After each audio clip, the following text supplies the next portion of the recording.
State and local governments had to lay off tens of thousands of educators and first responders.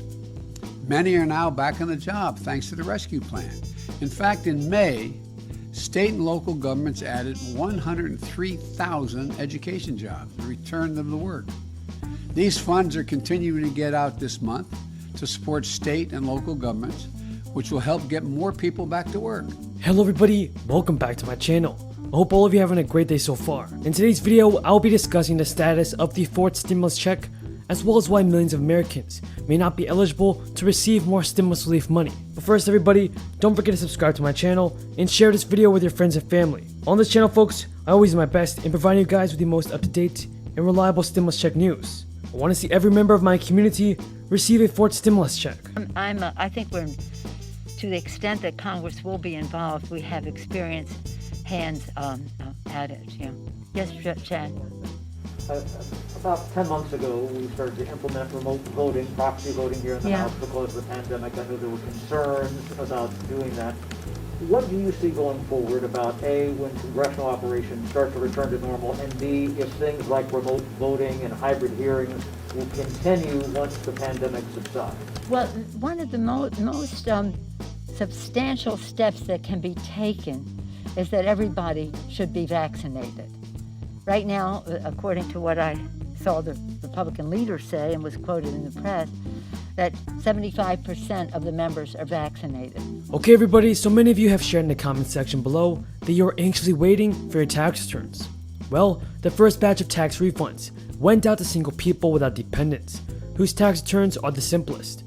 The IRS recently said that married couples and heads of household, taxpayers who claim children or other dependents, will wait longer to see tax refunds. The tax agency said that the next set of refunds will come in mid-June. The amount of individuals' refunds vary depending on the person's income, how much of their earnings came from unemployment benefits, and what tax bracket they're in. The IRS says that people who claim the earned income tax credit, premium tax credit, and recovery rebate credit will see those credits automatically adjusted and any money owed paid back. Now more than 4 million Americans are going to have the jobless benefits end very soon. Iowa is one of 25 states that have recently decided to halt some or all emergency benefits months ahead of schedule, with the U.S. Labor Department report showing that job growth fell below expectations for a second month in a row. Republicans stepped up their argument that crisis jobless relief is hindering the recovery, but a monthly payment of the child tax credit, slated to start July 15th, may offer a financial lifeline to parents who lose unemployment benefits and have trouble finding a job or can't yet return to work. Households eligible for the credit will get up to $300 per month per child under age 6 and $250 for older kids under 18. Meanwhile, states are withdrawing from unemployment programs anytime from June 12th through July 10th. According to the U.S. Census Bureau's Household Pulse Survey, around 48% of households receiving unemployment benefits also have kids under age 18. So it is really great that the government will be providing additional financial relief. The American Rescue Plan boosted a maximum annual credit to $3,000 and $3,600 per qualifying child, depending on age and income. That's up from $2,000 per child. The monthly income stream is an advance payment on half the value of taxpayers' estimated 2021 child tax credit. The IRS is basing the payment amounts on information reported on 2020 tax returns or 2019 returns, if those for 2020 are not available. When Congress rushed to flood the U.S. economy with stimulus money during the crisis, it prioritized speed over accuracy. The decision resulted in the U.S. Treasury mistakenly sending more than $1 billion in economic impact payments to dead people and the citizens of other countries who are not eligible for the money. Now the IRS is trying to get back some of those stimulus checks, creating legal mayhem overseas, even as it repeats the mistake that caused the problem. If you have received a payment that you were not eligible for, the IRS said it would be best to send it back. You should expect to receive a letter containing instructions on how to send the check back. According to the IRS, you can send the payment to the IRS address based on the state you live in. Multiple reports have shown that the impact of the stimulus checks have been felt throughout the economy. According to a new survey, the number of Americans who didn't have enough to eat dropped by more than 40% from December 2020 to April 2021, and those who had problems paying their bills declined by 45% during the same period, as Congress passed $2,000 in new direct payments. There are also calls for more stimulus checks. Some lawmakers have said that the government should send $2,000 checks every month until the economy fully recovers. There has been a proposal for setting up recurring stimulus payments. 50 Democratic members of the House and up to 21 Democratic senators have signed letters urging Biden to push for recurring payments to Americans as long as the crisis continues. What are your thoughts on this, everybody? Does the president need to send out a fourth stimulus check? Tell me your thoughts on this in the comments below.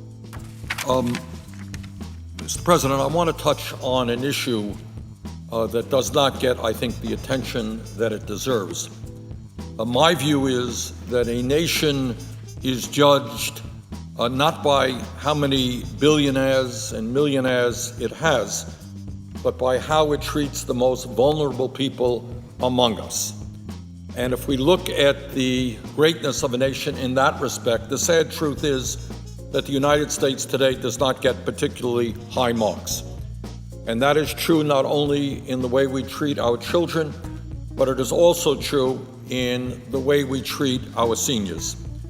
Mr. President, yesterday at my request, the Government Accountability Office, the GAO, released a new report that found that nearly 4 million seniors in our country are what they call food insecure.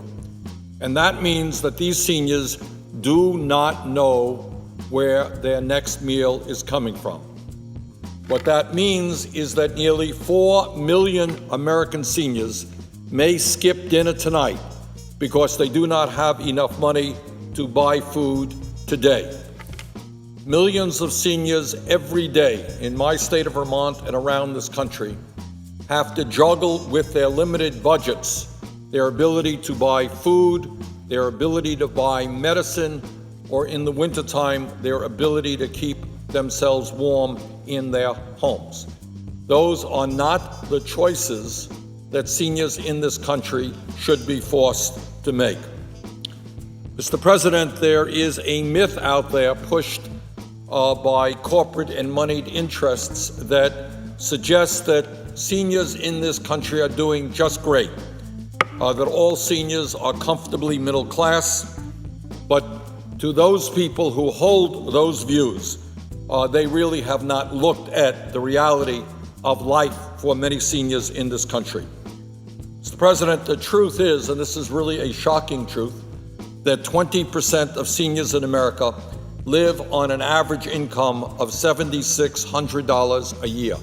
Now, between you and me, I don't know how anybody can live on $7,600 a year, let alone older people who need more medicine and more health care. The GAO recently found that more than half of all older American households have absolutely no retirement savings.